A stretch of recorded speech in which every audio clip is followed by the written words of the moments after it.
저는 유튜브에 넘쳐나는 수백억대 자산가도 슈퍼카를 타며 은퇴한 파이어족도 아닙니다. 육아와 직장 생활을 병행하는 여러분과 똑같은 30대 대한민국의 평범한 아빠입니다. 영상을 보시면서 진짜 찐 부자들도 널렸는데 겨우 10억 가지고 무슨 유난이냐 라고 생각하실 수도 있습니다. 맞습니다. 저는 아직 부자가 아닙니다. 하지만 영원에서 시작해 아등바등 4년 만에 1억을 모으고 미련할 정도로 12년을 버텨 4억을 만들고 결국 10억이라는 상징적인 숫자를 찍어본 저 같은 평범한 직장인의 생존기는 어떨까요? 아마 여러분의 현실에 당장 써먹을 수 있는 현실적인 무기가 될 거라고 확신합니다. 평범한 제가 어떻게 위기를 기회로 만들고 자산의 스노우볼을 굴렸는지 오늘 제 15년의 10억 달성기 가감없이 전부 다 보내드리겠습니다. 제 자산의 흐름을 먼저 요약해드리자면 영원에서 처음 1억을 모으는 데는 꼬박 4년이라는 길고 험난한 시간이 걸렸습니다. 그리고 그 1억이 4억이 되기까지는 무려 8년이라는 어찌 보면 정말 무식하고 지루하며 고통스러운 인내의 시간이 필요했죠. 그런데 놀랍게도 그 4억이 10억이 되는데 걸린 시간은 고작 3년이었고 2025년 9월 저는 마침내 10억 자산가가 되었습니다. 12년 동안 4억을 모았던 사람이 어떻게 단 3년 만에 6억이라는 돈을 더 벌어들여 10억이라는 거대한 숫자를 찍을 수 있었을까요? 먼저 첫 번째 구간, 제가 사회초년생 시절 영원에서 처음으로 1억을 모았던 4년의 시간으로 거슬러 올라가 보겠습니다. 저는 투잡이나 부업 같은 특별한 방법으로 돈을 번 것이 아니라 오로지 절약과 무지성 저축으로 승부를 봤습니다. 부모님 댁에 얹혀 살면서 주거비와 식비 같은 고정 지출을 완전히 통제했고 매달 월급의 70% 이상을 무조건 적금에 밀어넣었죠. 기계처럼 적금만 부은 결과 2년 만에 제 통장에는 4천만 원이라는 돈이 모였습니다. 그때 저는 그중 1,500만 원을 빼서 태어나서 처음으로 주식이라는 것을 해봤고 이것이 제 인생의 첫 번째 투자 경험이 되었습니다. 솔직히 주식에 대해 아무것도 몰랐지만 초심자의 행운이었는지 2년 뒤 그 1,500만 원은 3천만 원으로 불어나 있었습니다. 수익률 100%라는 놀라운 성과였지만 저는 기쁨보다는 오히려 주식시장의 그 엄청난 변동성을 경험하며 깊은 두려움을 느꼈습니다. 어제 번 돈이 오늘 허공으로 사라질 수도 있다는 공포감은 땀 흘려 돈을 모아본 사람만이 아는 아주 끔찍하고 불안한 감정이거든요. 결국 저는 주식은 너무 어렵고 제 그릇에 맞지 않는다는 결론을 내리고 미련 없이 모든 주식을 매도해 현금으로 쥐게 되었습니다. 그렇게 초반의 극단적인 저축과 약간의 주식 수익이 더해져 저는 직장 생활 4년 만에 인생 첫 1억 원을 손에 쥐게 되었습니다. 1억을 모은 후부터 제 인생의 두 번째 구간이 시작되는데 이 1억이 4억이 되기까지 무려 8년이라는 긴 시간이 걸렸습니다. 는 주식의 무서움을 뼈저리게 느꼈기 때문에 그 후 8년 동안은 오로지 예금, 적금, 그리고 보험에만 돈을 묶어두었습니다. 사실 이 시기는 화려한 투자라기보다는 얼마나 안 쓰고 버티느냐가 자산 증식의 유일한 무기였습니다. 저는 여행, 사치품, 명품은 물론이고 술과 담배에도 아예 관심이 없었기 때문에 남들이 보면 재미없고 궁상맞은 삶을 살았죠. 미련할 정도로 예적금만 고집하며 아끼고 모은 결과 결혼할 즈음 제 자산을 확인해 보니 4억 원이 되어 있었습니다. 이제 결혼을 준비하며 자연스럽게 신혼집을 알아봐야 했고 그때 처음으로 부동산에 진지한 관심을 가지게 되었습니다. 하지만 제가 집을 알아보던 시기는 대한민국 부동산 시장이 그야말로 미친 듯이 폭등하며 불장을 이루던 최고점 시기였습니다. 영끌이라는 단어가 유행하고 모두가 집을 사지 못해 안달이 나 있었지만 저는 도저히 그 비싼 가격에 덜컥 집을 살 용기가 없었습니다. 게다가 제가 거주하는 지역에는 향후 몇 년간 어마어마한 물량의 아파트 공급이 예정되어 있다는 것을 객관적인 데이터로 확인했었죠. 수요보다 공급이 압도적으로 많으면 가격은 떨어질 수밖에 없다는 아주 단순한 경제 기본 원리를 믿어보기로 했습니다. 그래서 저는 무리해서 영끌로 집을 매수하는 대신 외곽 지역에 있는 아파트에 대출 없이 전세로 들어갔습니다. 주변에서는 지금 안 사면 영원히 벼락거지가 된다고 저를 비웃고 걱정했지만 저는 흔들리지 않고 현금을 쥔 채 시장을 관망했습니다. 운이 좋았는지 제 뚝심이 맞았는지 모르겠지만 불과 2년 뒤 부동산 시장은 매섭게 얼어붙었고 집값은 무려 40%나 무너져 내렸습니다. 어제까지 몇 억씩 호가하며 콧대를 높이던 아파트들이 풍비박산이 나는 것을 보며 비로소 집을 매수할 타이밍이 왔음을 직감했죠. 마침 그 시기에 제게 너무나도 소중한 아이가 태어났고 아이가 자라기 좋은 환경으로 이사를 해야겠다는 확고한 결심이 섰습니다. 하지만 아이가 커서 초등학생이 되기 전까지는 굳이 화려하고 비싼 집, 무리한 대출을 낀 무거운 집이 필요하지 않다고 판단했습니다. 대신 미래 가치가 확실한 재건축 아파트로 눈을 돌렸고 한 재건축 단지가 제 날카로운 레이더망에 들어왔습니다. 이 단지는 우리 아이가 딱 초등학교에 입학할 즈음에 완공될 예정이었고 향후 공급 절벽, 학군과 상권, 직주 근접까지 저에게는 모든 게 완벽했습니다.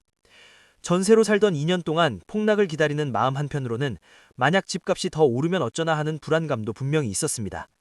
하지만 저의 가치관을 굳게 믿었고 흔들리지 않는 명확한 투자 완책과 기준이 있었기에 그 시간을 버틸 수 있었습니다.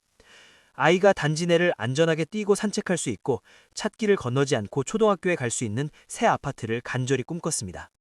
부동산 하락기의 극한 공포가 시장을 지배하고 있었기 때문에 저는 이 재건축 아파트를 권리가액보다 저렴한 마이너스 P에 매수했습니다. 남들이 다 집을 집어던지고 도망갈 때 저는 모아둔 종잣돈으로 과감하게 베팅한 것입니다.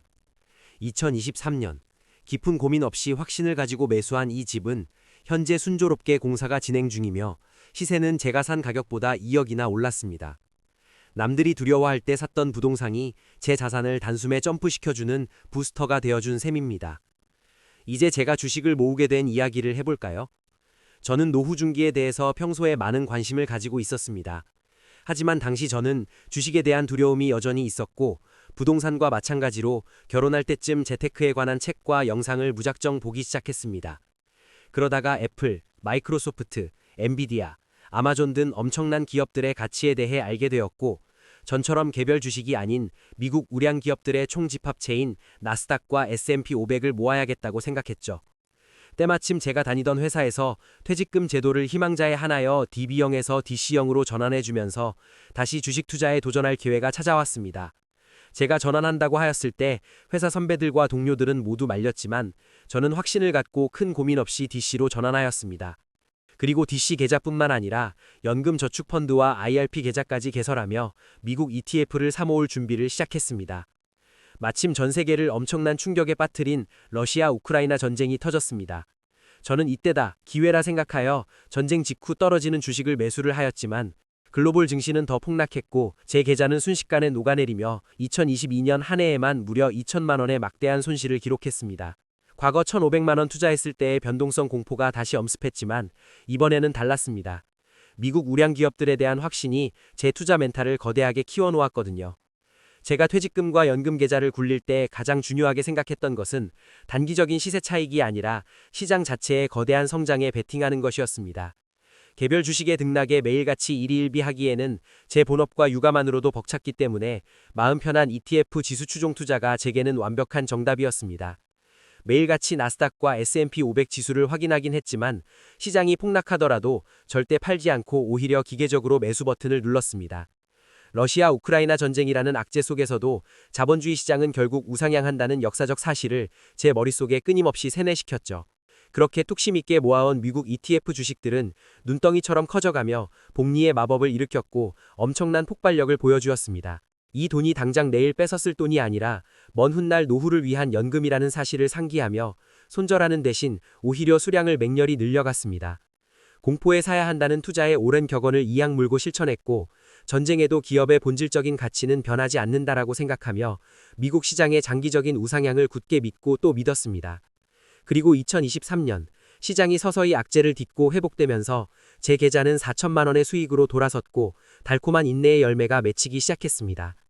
이어진 2024년에는 전 세계적인 AI 열풍과 함께 미국 증시가 폭발적으로 상승하며 한 해 동안 무려 9천만 원이라는 경이로운 수익을 냈습니다. 그리고 2025년에도 5천만 원의 추가 수익을 올리며 제 주식 계좌는 그야말로 자산을 무한대로 복사해내는 황금알을 낳는 거위가 되었습니다. 부동산에서 얻은 2억 원의 상승분과 미국 ETF 중심의 주식 계좌에서 올린 2억 8천만 원의 막대한 누적 수익이 제 계좌에서 합쳐지게 된 겁니다. 그동안 제가 땀 흘려 일해서 번 근로소득과 저량으로 모은 원금이 투자 수익과 더해지자 제 자산 그래프는 수직 상승을 그렸습니다. 그리고 마침내 2025년 9월 제 총 자산은 10억이라는 거대한 장벽을 돌파했습니다.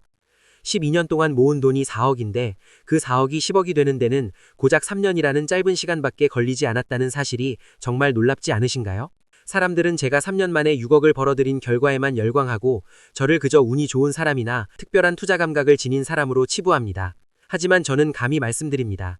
그 3년의 기적을 만든 것은 앞선 12년 동안 제가 묵묵히 이악 물고 견뎌온 지독한 절약과 인내의 시간이었습니다. 만약 제가 8년 동안 4억을 모으지 못했다면 부동산 폭락기 때 마피로 아파트를 과감하게 줍줍할 수 있는 자금 여력조차 아예 없었을 것입니다. 만약 제가 전쟁의 공포 속에서 2천만 원이 날아갈 때 버틸 멘탈이 없었다면 주식시장의 상승장도 결코 누리지 못했을 것입니다. 여러분이 지금 하고 있는 그 답답하고 지루한 저축의 시간, 남들 다 쓰는 돈 참아가며 버티는 절약의 시간은 결코 배신하지 않을 것입니다. 결과가 당장 내일 눈에 보이지 않는다고 해서 절대 포기하지 마십시오. 여러분의 자산은 물밑에서 조용히 그러나 아주 강력하게 에너지를 모으고 있습니다. 저 역시 간절하게 부자가 되고 싶습니다. 아마 지금 이 영상을 끝까지 보고 계신 여러분도 저와 같은 마음이라 생각합니다. 우리 혼자서 외롭게 가지 말고 함께 갑시다.